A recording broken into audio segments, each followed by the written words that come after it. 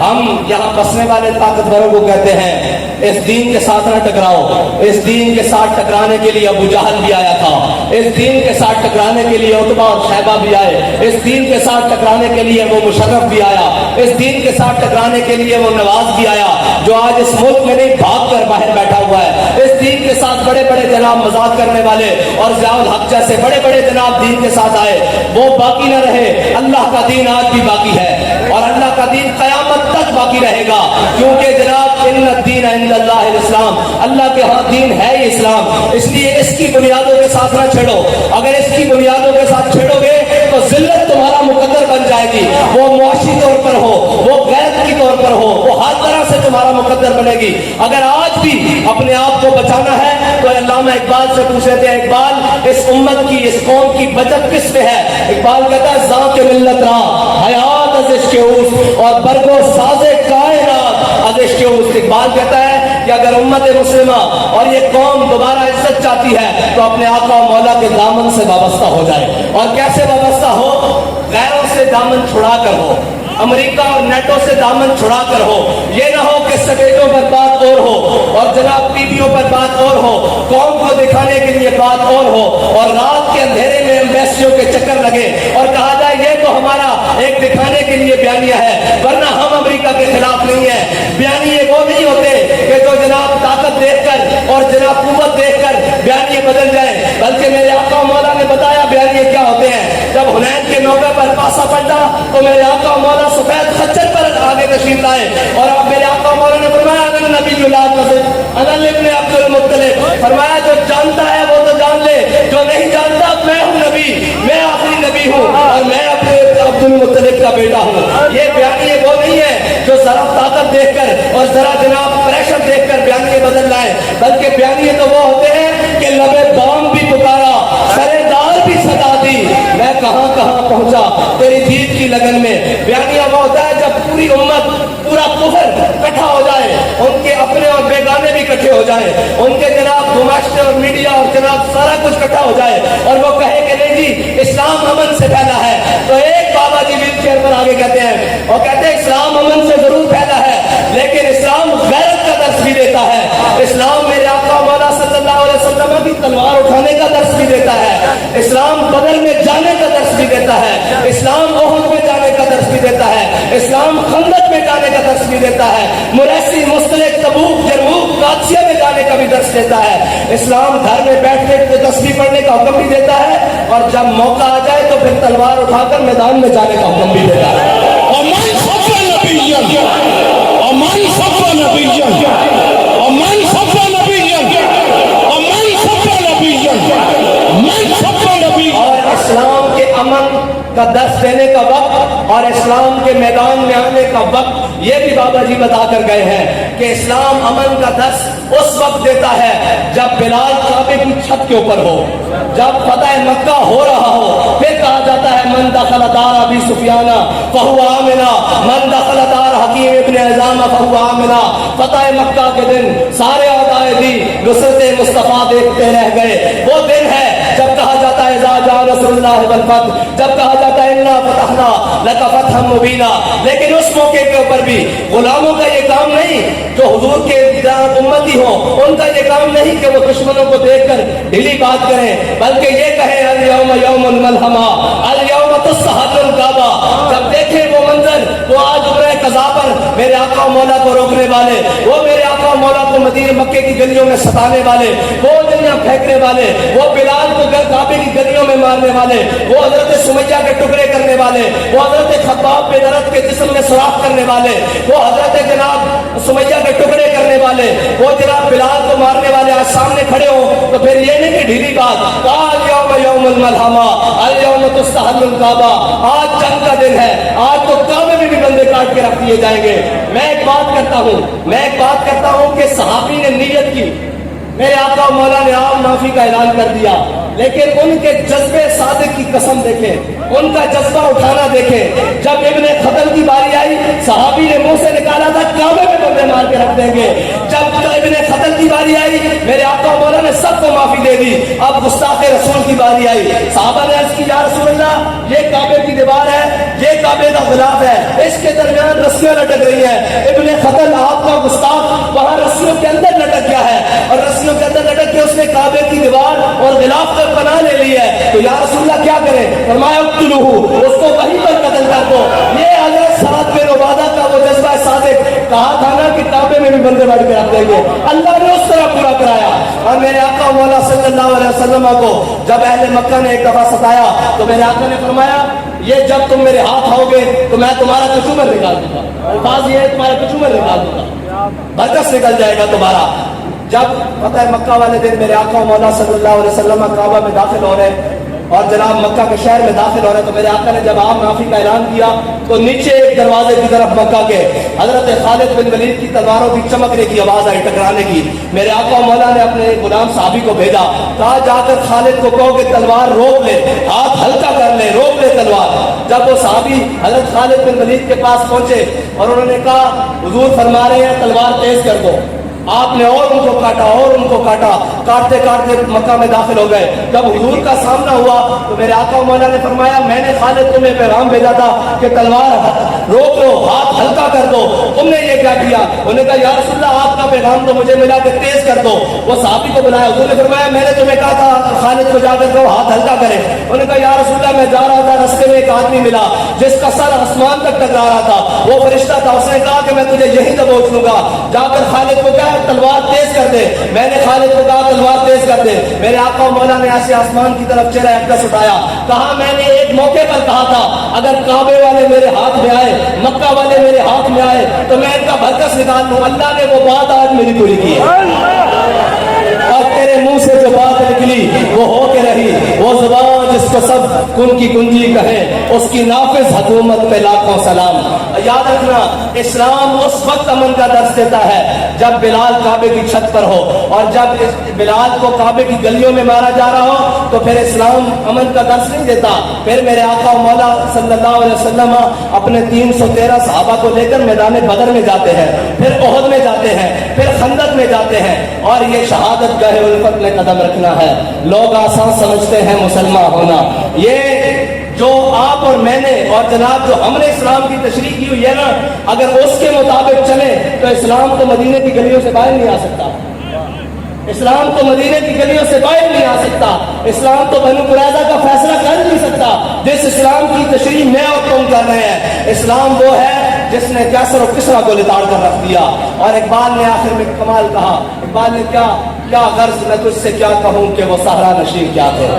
اقبال کہتا ہے کیا کہوں، تیرا عقل ہی نہیں، تیری شعور ہی نہیں، تو کیبلیں دیکھ رات کو بیٹھ کر، تو نیٹ پر مصروف رہ، تو جناب فیس بک اور ٹویٹر چلا، اور جناب بے حیائی اور عریانی اور فحاشیاں دیکھ، تجھے کیا پتا ہو کیا غرض میں تجھ سے کیا کہوں کہ وہ صحرا نشین کیا تھے۔ آج اس لعنتوں نے ہمارے محرمات عقیدہ کے رشتے بھی پامال کر دیے۔ آج اس بے حیائی اور بدکاری نے اس پورے معاشرے کے اندر ایک بے حیائی اور بے پردگی کا ناسور رہا جس کے اندر نگاہ پاک نہیں۔ اقبال نے کہا نا خیرت نے کہہ بھی دیا لا الہ تو کیا حاصل، روزانہ جاتے ہیں اذان ہوتی ہے سنتے ہیں دوپٹہ لے لیتے ہیں، اس کے بعد اقبال کہتا ہے نہیں نہیں نہیں، خیرت نے کہہ بھی دیا لا الہ تو کیا حاصل، دلوں نے کہا مسلمان نہیں تو کچھ بھی نہیں۔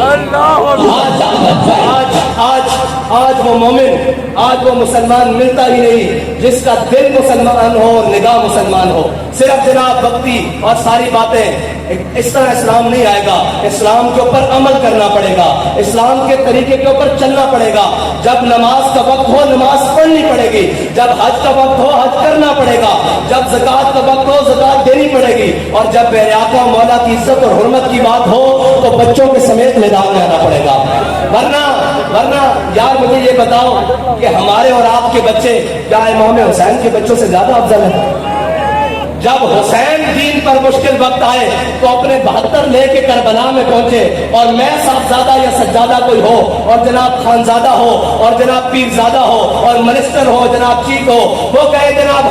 ہم بھی عاشق رسول ہیں۔ یہ عشق رسول زبانی کلامی قبول نہیں ہے، یہ عشق رسول اس طرح قبول ہے کہ جب دین کے اوپر مشکل وقت آئے تو 72 لے کے کربلا میں پہنچ جانا، اور پھر قیامت تک کے لیے بتا دینا کہ کوئی یہ نہ کہے کہ ہمارے پاس اسباب نہیں تھے ہم دین کے لیے کچھ نہیں کر سکے، ہمارے اوپر پابندیاں بہت تھیں تو ہم دین کے لیے کچھ نہیں کر سکے۔ آپ بتاؤ امام حسین سے زیادہ کسی کے اوپر پابندیاں لگی ہیں؟ پانی بھی بند کر دیا، خوراک بھی بند کر دی، ہزاروں کا لشکر سر چڑھایا، لیکن سرداد نداد 10 در 10 سے یزید حقا کے بنا لا الہ است حسین۔ اور جب اسلام اپنے ان اصولوں کے اوپر ہم اس کے اوپر عمل کریں گے تو اسلام ہمیں عزت والا بنا دے گا، اور اگر ہم اسلام کو چھوڑ کر کسی اور دروازے پر جائیں گے، اور وہ کہتے ہیں نا کیا کہتا ہے، جب میں کہتا ہوں کہ یا اللہ میرا ہاتھ دیکھ، جب ہم کہتے ہیں یا اللہ ہم تیرا کلمہ پڑھنے والے، ہم جناب قربانیاں کرنے والے، روزے رکھنے والے، زکاتیں دینے والے، تو اللہ تعالیٰ سے ہم جب دعا کرتے ہیں یا اللہ، جب میں کہتا ہوں کہ یا اللہ میرا ہاتھ دیکھ تو آواز آتی ہے بندے اپنا نامہ اعمال دیکھ۔ حضرت ابو ہریرہ کو میرے آقا مولا صلی اللہ علیہ وسلم نے فرمایا تھا، کہا تھا اچھے وقتوں میں رب کو یاد رکھنا، مشکل وقتوں میں سامنے پاؤ گے۔ ہمارا کیا ہے، جب آسان وقت ہوتا ہے ہم رب کو بھول گئے، رسول کو بھول گئے، دین کو بھول گئے، اسلام کو بھول گئے، ہر چیز کو بھول گئے۔ ذرا مشکل وقت پڑی تو جناب سجدوں میں گر گئے، اور جناب پھر توبہ اللہ کی، اور ذرا مشکلات آ گئی تو سجدوں میں گر گئے۔ اس کا یہ مطلب ہے کہ ہم اللہ تعالیٰ کے ساتھ دھوکہ کرتے ہیں تو پھر اللہ تعالیٰ کی قدرت کی مسکراتی ہوگی کہ کیسا میرا بندہ ہے، جب مشکلات پڑتی ہیں تو میرے سامنے جھک جاتا ہے، اور ذرا میں دولت دے دوں، ذرا میں شہرت دے دوں، ذرا میں معاملات دے دوں تو اکڑ کے چلتا ہے، مجھے بھول جاتا ہے۔ یہ ہمارا سبب اس کا کچھ اور ہے جس کو تو خود سمجھتا ہے۔ زوال بندہ مومن کا بے زری سے نہیں۔